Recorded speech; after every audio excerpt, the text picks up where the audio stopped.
అందరికీ నమస్కారం అండి. 175 నియోజకవర్గాల్లో భాగంగా ఈరోజు పాయకరాయపేట నియోజకవర్గం చూద్దామండి.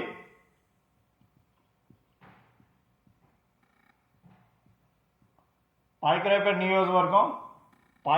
నియోజకవర్గంలో టీడీపీ నుంచి అయితే ప్రజెంట్ వంగలపూడి అనిత గారు పోటీలో ఉన్నారండి. అనిత గారు వైఎస్ఆర్సీపీ నుంచి కంబాల జోగులు గారు ఉన్నారండి. అయితే పాయకరాయపేట నియోజకవర్గం కోసం ఒకసారి చూద్దామండి, తర్వాత అభ్యర్థుల కోసం చూద్దాం. పాయకరాయపేట నియోజకవర్గం అయితే టీడీపీ కంచుకోవడం చెప్పొచ్చండి. 1985 నుంచి కూడా టీడీపీ సుమారుగా 6 సార్లు గెలిచిందండి. 1985, 1989, 1994, 1999, 2004 అండ్ 2014 సుమారుగా 6 సార్లు గెలిచిందండి టీడీపీ ఇక్కడ పాయకరాయపేటలో. కంటిన్యూగా 1985 నుంచి 94 వరకు కాకర నౌకరాజు గారు గెలిచారండి ఇక్కడ. తర్వాత 99లో చెంగల వెంకటరావు గారు గెలిచారు. 2004లో కూడా చెంగల వెంకటరావు గారే ఉన్నారు ఇక్కడ. 2014లో అనిత గారు గెలిచారండి. సో అందుకే ఈ నియోజకవర్గం అయితే టీడీపీకి మంచి పట్టున్న నియోజకవర్గం చెప్పొచ్చు. అయితే ఇప్పుడు వంగలపూడి అనిత గారు టీడీపీ నుంచి పోటీలో ఉన్నారండి. 2014లో కూడా అనిత గారే సుమారుగా 2800 ఓట్ల మెజార్టీతో గెలడం జరిగిందండి. 2019లో వచ్చేసి వైఎస్ఆర్సీపీ గెలిచిందండి ఇక్కడ. సుమారుగా 32,000 చిల్లర మెజార్టీతో వైఎస్ఆర్సీపీ గొల్ల బాబురావు గారు గెలిచారండి.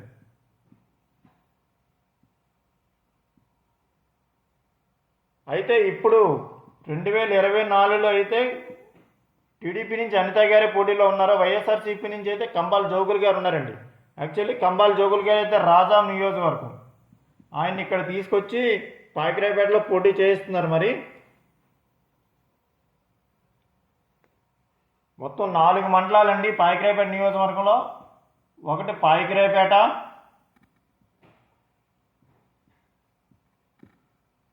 2 నక్కపల్లి,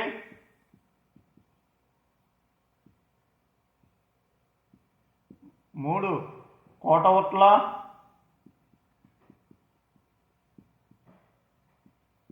4 ఎసరాయవరం. ఈ 4 మండలాలు ఉన్నాయి. ఫస్ట్ అయితే కోటవుట్ల మండలం నర్సీపట్నంలో ఉండేదండి. దీన్ని రాజశేఖర రెడ్డి గారు సీఎం అయిన తర్వాత పాయకరాయపేట నియోజకవర్గంలో కలపడం జరిగిందండి. ఈ 4 మండలాలు చూసుకుంటే కోటవట్ల వైసీపీకి మెజార్టీ ఉంటుందని చెప్పొచ్చు. నక్కపల్లి టీడీపీ ఫుల్ మెజార్టీ ఉంటుందండి. పాయకరాయపేట కూడా టీడీపీ మెజార్టీ ఉంటుంది. ఈ ఎసరాయవరం అయితే 50-50 అండి. వైసీపీ 50, టీడీపీ 50-50% ఉంటుంది. సో మ్యాక్సిమం ప్రజెంట్ ఉన్న సిచ్యువేషన్ చూసుకుంటే మాత్రం పాయకరాయపేటలో అయితే 2024లో అయితే టీడీపీ గెలడానికి అవకాశాలు ఎక్కువగా ఉన్నాయండి. ప్లస్ ఇక్కడ జనసేన కలవడం వల్ల కొంత జనసేనకు కూడా ఓటింగ్ ఉందండి. పర్లేదు, బాగానే ఉంది.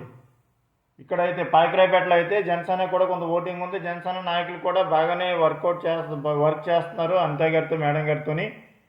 జనసేన నాయకులు గడ్డం బుజ్జి గారు, నెక్స్ట్ శివదత్త గారు కూడా ఉన్నారండి. వీళ్ళిద్దరూ కూడా లోకల్ నాయకులు అండి.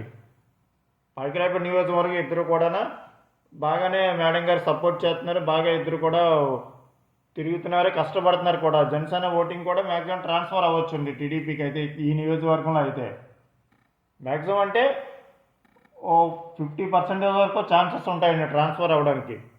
మిగతా నియోజకవర్గాలతో పోలితే ఇక్కడ కొంచెం అవకాశాలు ఎక్కువగా ఉంటాయని చెప్పొచ్చు. ఎందుకంటే ఇక్కడ వైఎస్ఆర్సీపీ గొల్ల బాబురావు గారు చేసిన దీనివల్ల ఆయన ఎక్కడ నియోజకవర్గంలో ఎవరికి అందుబాటులో ఉన్నా సరే ఏం చేసేవాళ్ళు కాదండి.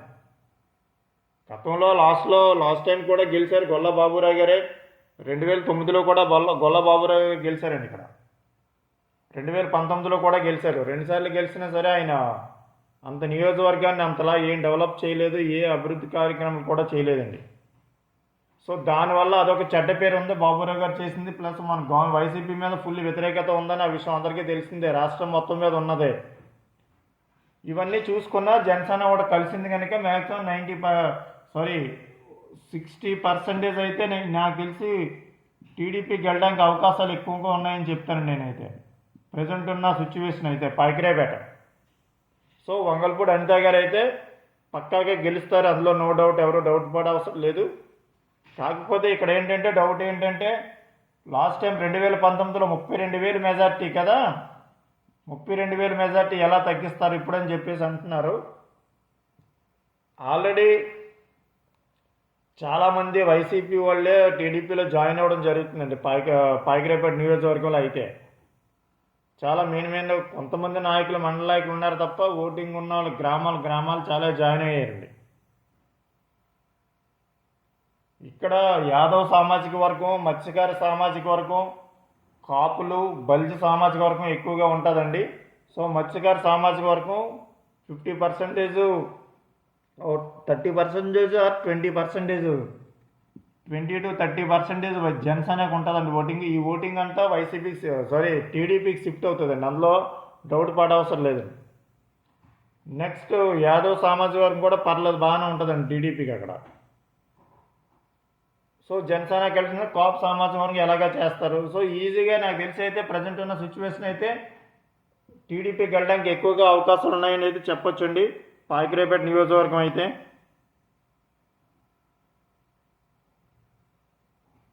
అందులో నో డౌట్ అండి.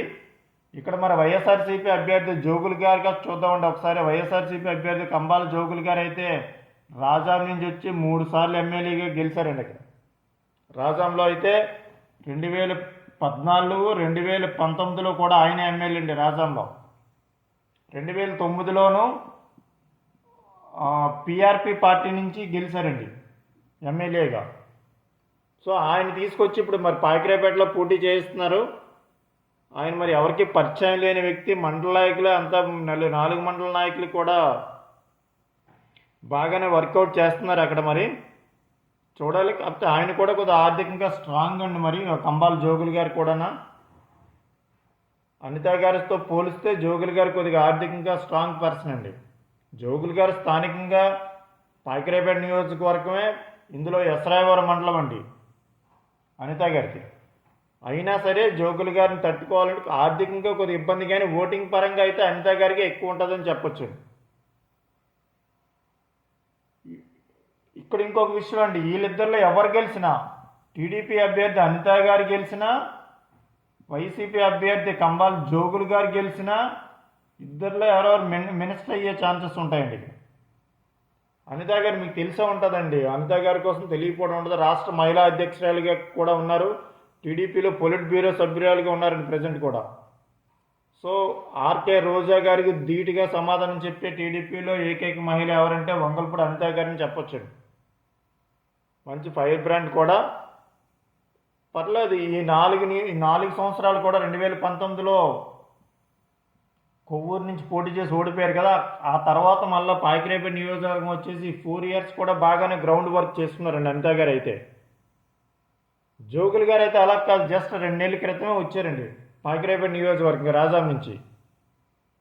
2019లో ఎవరో గొల్ల బాబురావు గారు ఉండేవారికి చెప్పాను కదా, ఆయన్ని రాజ్యసభ పంపించారు. రాజ్యసభ పంపించేసి జోగులు గారిని ఇక్కడ పాకిరేపేటలో పోటీ చేస్తున్నారు అనమాట. ఆయన అయితే మొన్న 2 నెలల ముందే పాకిరేపేట వచ్చారు. వచ్చి ఇందులో ఎసరాయవరం మండలం తిమ్మాపురం గ్రామంలో ఇల్లు అద్దె తీసుకున్నారండి. అనిత గారు అయితే నక్కపల్లి మండలం అనుకుంటా, నక్కపల్లి మండలంలో ఇల్లు అద్దెకి తీసుకొని ఉంటున్నారు. అద్దె కదా, ఓన్ హౌస్ అనుకుంటా అండి అనిత గారికి. సో మ్యాక్సిమం ఛాన్సెస్ అయితే ప్రజెంట్ అయితే ఉన్న సిచ్యువేషన్ ప్రకారం అయితే పాకిరేపేట టీడీపీకి వెళ్ళడానికి అవకాశాలు ఎక్కువగా ఉన్నాయండి. అందులో నో డౌట్ 60 to 70% అయితే టీడీపీకి అవకాశాలు ఎక్కువగా ఉన్నాయని చెప్పొచ్చు. చూద్దాం మరి, ఇంకా 10 రోజులు ఉంది కదా, 10 రోజుల్లో ఏం చేంజింగ్లు ఉంటాయన్నది ఇంకో వీడియో అయితే చేస్తానండి 10 రోజుల తర్వాత పాకిరేపేట నియోజకవర్గం కోసం. థ్యాంక్ యూ అండి, థ్యాంక్ యూ సో మచ్ అండి. అందరూ ఈ వీడియో నచ్చితే సబ్స్క్రైబ్ చేయండి మన ఛానల్ని. Thank you.